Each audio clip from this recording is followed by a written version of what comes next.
मान लीजिए कोई चाहता है कि मुझे 20 साल में 1 लाख रुपया हर महीने चाहिए और कॉर्पस होना चाहिए 2 करोड़, तो आपको 22 हजार रुपया हर महीने इन्वेस्ट करना पड़ेगा कि यदि आपने 2 करोड़ का लक्ष्य अपना बनाना है। यही कॉर्पस अगर आप 4 करोड़ बनाना चाहते हैं कि नहीं, 2 लाख से 2 करोड़ तो आज की तारीख में तो अच्छा अमाउंट है, बट 20 साल में तो इसकी कोई वैल्यू नहीं रहेगी, तो मुझे कम से कम 4 करोड़ होना चाहिए मेरे पास। तो यदि 4 करोड़ होना है तो फिर 20 साल के लिए आपको जो है वो 44,000 का मंथली इन्वेस्टमेंट करना पड़ेगा।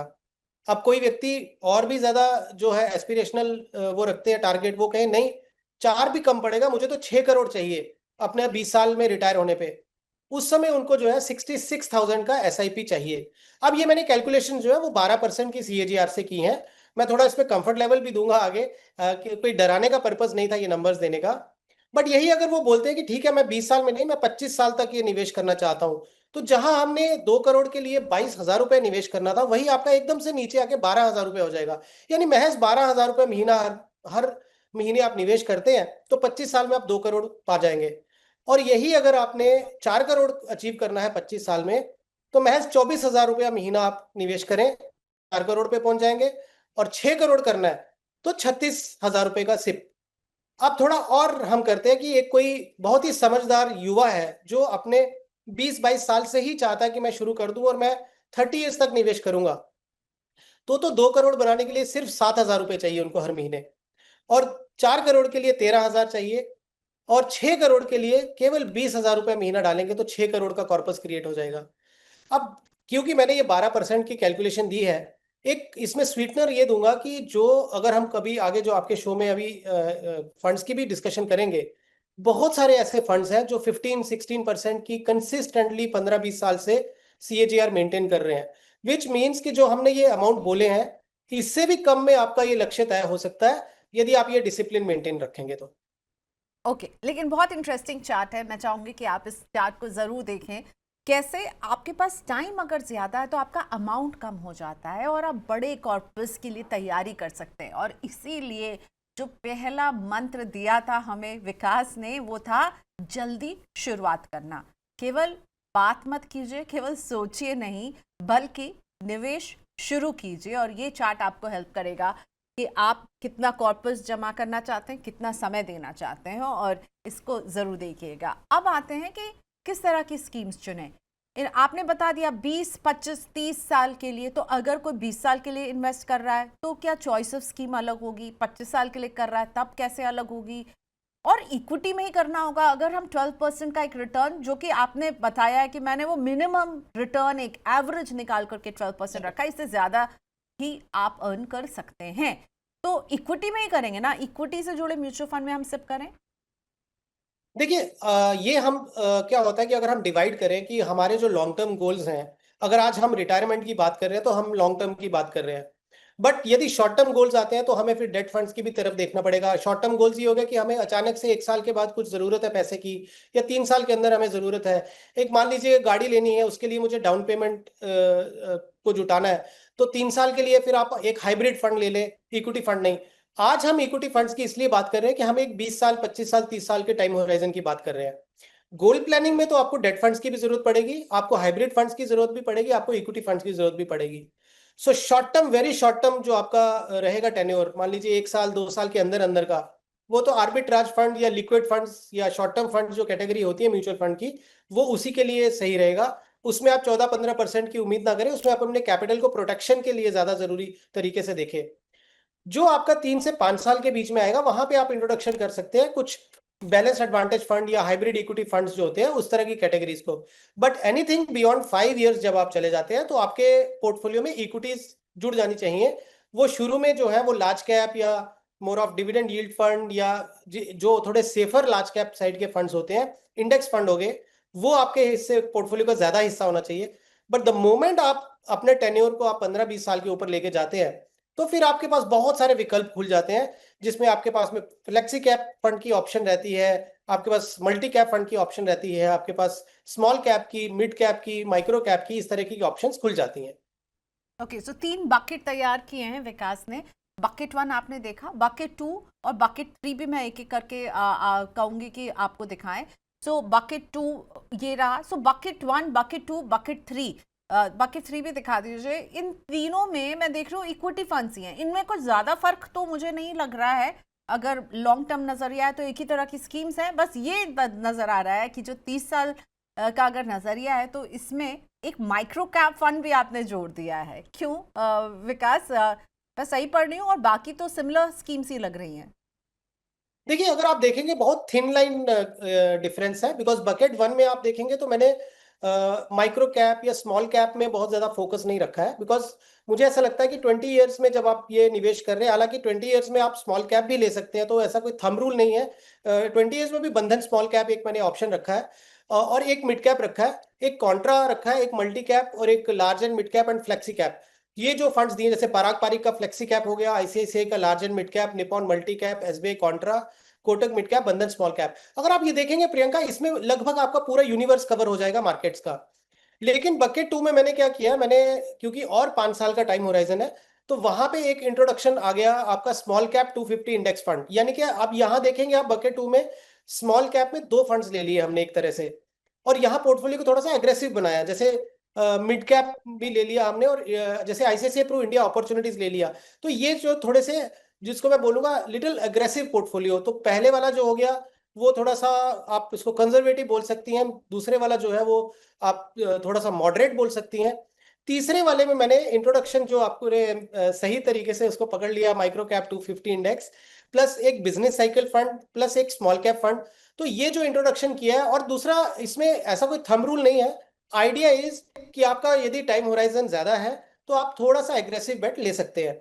बट एग्रेसिव का मतलब ये नहीं है, क्योंकि प्रियंका आपके हर शो में आप जितने भी आप एक्सपर्ट बुलाती हैं वो सब यही चीज बोलते हैं कि over exposure to certain category नहीं होना चाहिए। तो आप यहाँ देखेंगी हमने ओवरलैप नहीं होने दिया है। अब ऐसा नहीं है कि अगर 30 ईयर्स का टाइम होराइजन है तो 3 स्मॉल कैप ले लो और माइक्रो कैप ले लो और सब पोर्टफोलियो को सुपर एग्रेसिव बना दो, ऐसा नहीं है।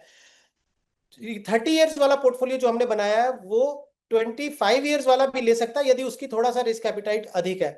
बट हमने ये कोशिश की है कि एक बहुत ही अच्छा सा जो है बैलेंस बना के दिया जाए, कि हर तरह की स्ट्रेटजी जो है आपको मिले और ओवरऑल मार्केट का एक्सपोजर मिल जाए। कहीं ऐसा ना हो कि आपके पोर्टफोलियो में कोई ऐसे सेक्टर्स या कोई ऐसी मार्केट में साइकिल्स आ गए जिससे आपका पोर्टफोलियो जो अछूता रह गया। तो हमने कोशिश की है कि आपके पोर्टफोलियो को पूरा एक ब्रॉडर एक्सपोजर दिया जाए मार्केट्स का। ओके, तो क्या करना है, कैसे करना है, किस तरह की स्कीम हो सकती है, ये सब हमने डिस्कस कर लिया। अब बात करते हैं अपने व्यूअर्स के म्यूचुअल फंड पोर्टफोलियोज की, जिस प्रॉमिस के साथ हम विकास को लाते हैं। तो विकास, सबसे पहले ना मैं रोहित पोरिया जी का क्वेश्चन पिक कर रही हूँ, क्योंकि रोहित ने लिखा है कि वो अपने उनका गोल है fire financial independence, retire early, and Rohit की age 23, he is just 23 year old. Rohit, first of all congratulation.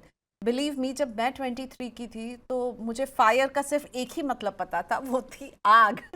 लेकिन आपको पता है कि फायर का मतलब है फाइनेंशियल इंडिपेंडेंस, अपने अर्ली रिटायरमेंट के लिए। बहुत अच्छे, तो गोल है फायर का इनका 2 करोड़ पर पहुंचना चाहते हैं। निपॉन इंडिया के स्मॉल कैप फंड में 10,000 की सिप कर रहे हैं, एसबीआई के कॉन्ट्रा फंड में 10,000 की सिप चल रही है, टाटा के स्मॉल कैप में भी 10,000 की सिप है, मोतीलाल ओसवाल के मिड कैप में भी 10,000 की सिप है। ऑल राइट, तो हम देख रहे हैं इनके पास है 2 स्मॉल कैप, एक मिड कैप और एक कॉन्ट्रा फंड। 40,000 की सिप कर रहे हैं, 15 साल तक करेंगे, और अभी करंट वैल्यू इनकी पोर्टफोलियो की 6 लाख हो चुकी है। तो आपको क्या लग रहा है, क्या सही डायरेक्शन में है रोहित का पोर्टफोलियो? 40,000 की सिप, 15 साल का नजरिया, 2 करोड़ अचीव करना है, 6 लाख अचीव कर चुके हैं। रोहित पोरिया का है ये question, he is just 23 year old, जो कि मुझे बहुत अच्छा लग रहा है कि आप 23 साल में ही प्लानिंग कर रहे हैं।